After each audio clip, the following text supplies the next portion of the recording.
I going to be, because you want to be, like, you want to look tough, but you don't want to look too tough. Then you want to look cute, but you don't want to be too sexy. And it's like all these things, like having all these things in your mind, in the end you end up being nothing because you're too worried. And then I remember I just, after having the with Leslie's all these years, I just started Alice. I became Alice, you know, and I said, you know what? Whatever. I'm just going to do whatever I want. I'm going to be silly. I do a star on my face because of Rainbow Bright every time I sing, you know, and I keep it very cartoonish. And the minute I just said, you know what, I'm just going to be myself, I stopped being afraid. You know, I think you have to learn how to move with fear, not stop being afraid, you know, just learn how to live with it. Now, would you say that having to, quote unquote, find yourself and just be yourself, was that a barrier for you at one time?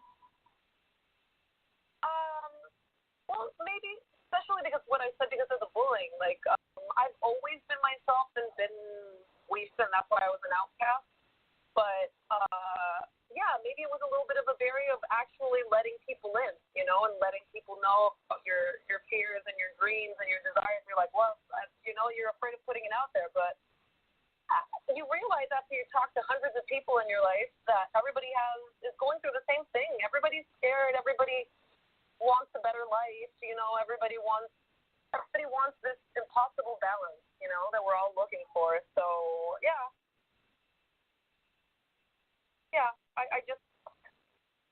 I stopped caring. I don't know. I stopped caring. I mean, about what someone might say. You know, if they don't like it, it's cool. It's fine. You know, it's just real. You know, I'm just a product of my imagination. I'm not a product of what someone else thought I should be. Now, with your imagination, do you have an alter ego? Well, actually, Alice is my alter ego.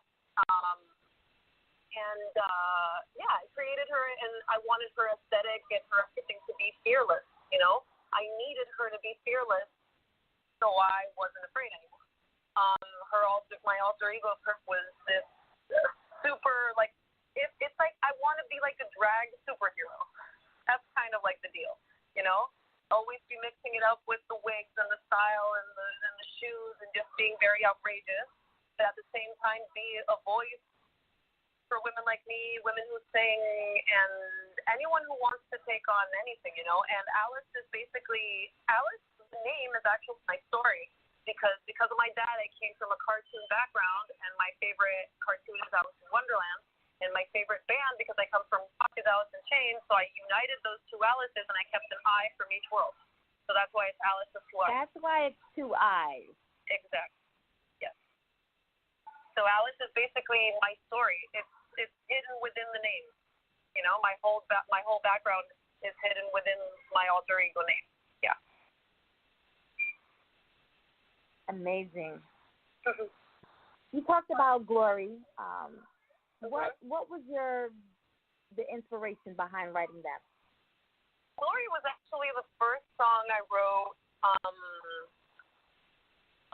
about love, you know, but it was about love about a person, but it was also about hope, you know, not giving up and jumping into a war in the sense of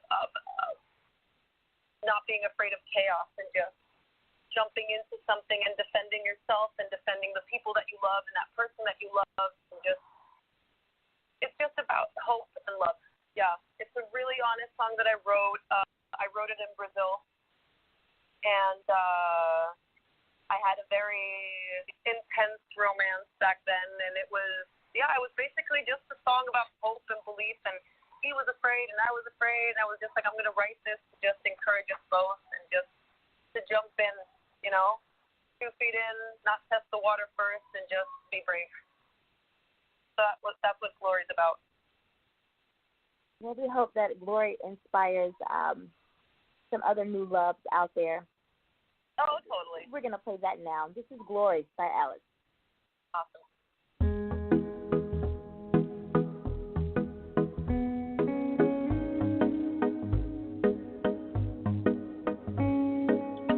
When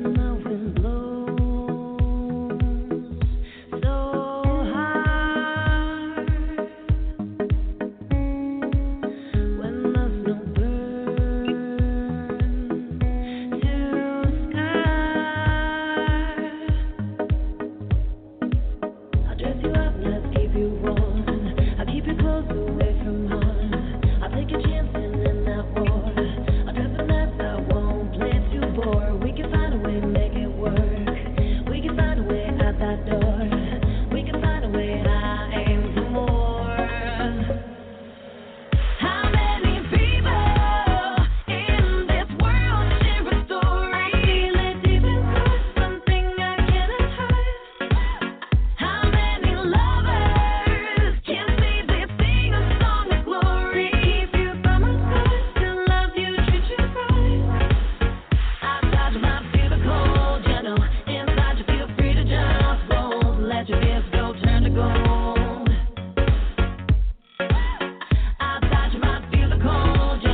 That was Glory by Alice. I like that. Thanks. I think we have a caller. I think we have a caller. Very cool. Yeah, let's get them on. Hello. Hey, caller, you on? Yes, hello. Hi, how are you? Yes. Hi, I'm good. How are you? Great. Who do we have on? Awesome. Sammy. Hi. Yeah, I just wondering a couple of things. Well, first off, I just want to say that I just recently discovered Alice. I don't know, a few months ago and whatnot, and it's so amazing the way she performs and her energy, and the fact that she can do the pop and then switch back and sound just as fantastic, or even better sometimes doing the rock. And I guess my question would be is does she prefer one or the other, or is it a big transition to go from one performance to the other? Okay, cool. Awesome question. Which do I like best? They're just so different. I think it also depends on the day. I don't know. The Flick Leslie's, my rock band, allows me to be, it just lets you be angry, which is also kind of freeing. And Alice allows me to be like hyper feminine and energetic. So they're both, both me. So I love them both. It's so difficult to choose, but yeah, it's like they both let out really different sides of me. So yeah, I think in the end what I've realized is that these are the sides that we all have. It's just human to say that sometimes you turn into the Hulk and you're really angry, and some days you just want to be sweet and eat ice cream. It's like we have different days, and that's just what it is. So I enjoy them both a lot. You balance them out very well. Thank you. I try. Yeah, I'm not sure if I'm still on, but yeah, no, she's right. You balance them both very well. You sound equally as good doing one or the other, and it's it's a fantastic performance either way. So like I said, I'm very happy that I discovered you, and started listening to you into my life, a few months ago, and it's such a wonderful thing to hear somebody that that has a powerful voice and loves to perform and puts a lot of effort into what they do, and you're fantastic to watch and listen. Thank you so much. And like I always say, I think it's so easy to support someone who's already on top. It's easy to join, the motion of like, oh, I love Bruno Mars. Everybody loves Bruno Mars, but I always say to support someone who's getting started or someone who doesn't have 100,000 followers means that you're a visionary. You're supporting something that it's your opinion. You believe in them and you believe that they can go somewhere, regardless of something not already being popular and chewed up and said to you. So I really appreciate all the support so much. Yeah. Some days exactly. when you can't make it happen, I get your message. Well, yeah, and that's good. I mean, I'm glad that you appreciate your fans, which is obvious, which you do. And I mean, I know that from our side, I don't know. I can't speak for all your fans, but I'm sure that anybody that is a fan of yours appreciates what you do. And as you said, they have their own mind. They listen to you because they love listening to you, right? So we appreciate it for sure. Mm-hmm. Thank you so much. And there's a lot more coming soon, so please stay tuned. Well, we will for sure. And awesome. I don't want to monopolize your time on here, but I definitely want to put a request in that you come to Canada sometime. I will. As soon as I can, I'll come to Canada. Awesome. I appreciate it. Yeah, thank you. Thanks for calling. Thank you for calling. Awesome. Bye. Bye. Oh, that was awesome. Yeah, it That was was. awesome. Like, how does that make you feel? Like, just knowing that, like, you touch people and just make them feel good. Like, how does that make you feel just hearing those compliments? Bed in the morning, that makes me, like, on those days when, because, you know, even people in my family tell me, you know that music is like a suicide mission, right? Mm-hmm. And I'm like, thank you, yeah, I know.